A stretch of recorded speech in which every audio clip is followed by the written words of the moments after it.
Hi, I'm Nikita. Hi, I'm Rebecca. Hey, this is Paula Garcia. Hello, my name is Matt. Hi, I'm Luella. Hi, I'm Eve. This is ORS Actual Intelligence.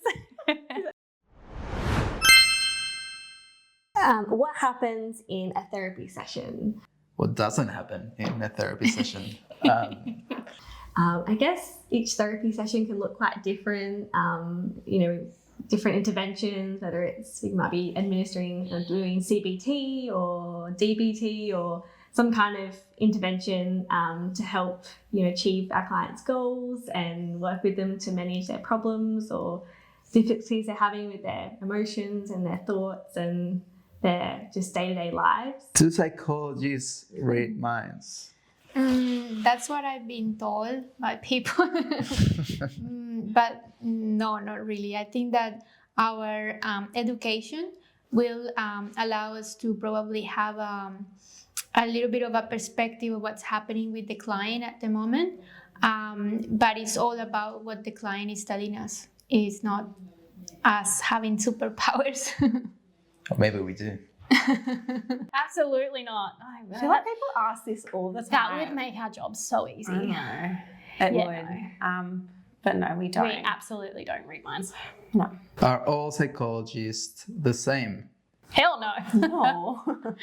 No. I feel like everyone's got a very different style to how they approach therapy, assessments. We all obviously think differently and see things from a different lens depending on, I guess, our training and our background. Cultural perspectives is also a big thing that impacts, I guess, psychologists and how they work in therapy and things like that. No, we're not all the same. In fact, something I really recommend my clients is to try different psychologists before making a decision to stay with one. It is a very human science, so connection is very important, and the personality of the psychologist might match or not with your personality or with the client's personality, and that's a very important factor. So now we're not all the same, and I really encourage to search around to see what works for you.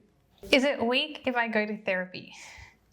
No, not at all. It takes a lot of strength and courage to admit that there are some bad things going on and to talk about them. And I would encourage everyone to go to therapy, including therapists. It is, maintenance for your brain. Just like you go to the gym to work out your body, you should go to a therapist to work out your brain. I found that especially men, they sort of have that conception that if they go to a psychologist, they need to talk about their emotions, and that can be perceived as being weak culturally.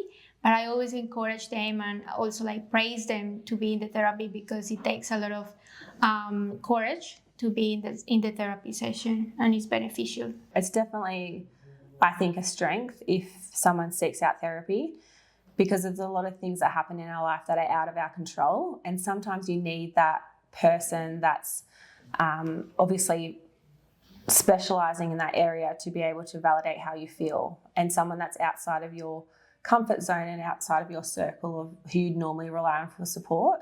So therapy is definitely a strength, and it's something that will help you grow in so many areas of your life. What does neuroaffirming therapy mean? So neuroaffirming therapy is a therapy that affirms neurodivergence, that does not try neurodivergent people to adapt to therapy, but adapts the therapy to people who have different ways of thinking, different ways of processing information, in a way that we are ensuring we're having a strength-based approach. We obviously don't want to feel like someone's identifying by their ASD. It's rather, this is who they are and it's a part of them, not something that's wrong with them as well. So we have a lot of neuroaffirming language that we use, but different types of therapy and approaches in therapy look slightly different for someone who is neuroatypical.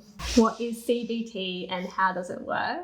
It works by connecting the emotions, the thoughts, and the behaviors of a person, and then trying to give that information to the client so they are aware of what they're thinking, what they're feeling, and then changing the pattern of thoughts that they're having, and then impacting their emotions in a positive way.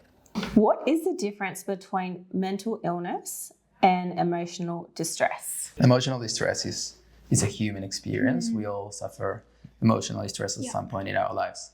But if the degree of impairment we get from that emotional distress is high enough that it affects our functioning, then it can become a disorder, and then it's when we need to seek for professional help. Will therapy make things worse before it gets better? Oh, that's an interesting. That's a hard question to answer. Sometimes going over difficult things can hurt, but we want people to embrace that discomfort because you have to go through the thing to get better. You know, facing your fears is what's going to get you through them, and avoiding them is generally what's going to make things worse. I feel like sometimes if you are struggling with something, so trauma, for example, and you've tried to keep that trauma buried or pushed down, then obviously reliving that or talking about that is going to cause you some distress. But in order to work through that distress, you do have to talk about it. Yeah, I think there's a misconception of therapy making things worse because you get to acknowledge a lot of things and you get to realize, and there's that bit of a confronting nature of the first few sessions of therapy and noticing all of what's going on. That can be very confronting and feel very bad and challenging. That's why people might think that it makes it worse. It's not necessarily making it worse. It's just us noticing what's really happening. Do psychologists cry in sessions? I would say That's a no. yeah, typically no, we don't. Although that doesn't mean that we don't understand or have emotions towards what people are experiencing. When should I see a psychologist? I think, whenever you feel like something's kind of getting in the way of where you like it's in getting in the way of your goals, or it's causing you, you'd like to have someone to talk and work through what's going on for you, then whenever you just feel like you need that support or something's not working in your life, I guess that's when. In a short answer, I would say that you should see a psychologist whenever you feel like you're suffering and you are needing for that extra bit of help. Often I get people who tell me that they should only see a psychologist when they have received a diagnosis or when things are impairing them to the point that they cannot leave the house or they're not able to do the daily things. I think if you're suffering, if you're struggling, you should reach out for help. It's really beneficial and it's really helpful to have someone to talk to and to have someone to help you see things from another point of view, maybe.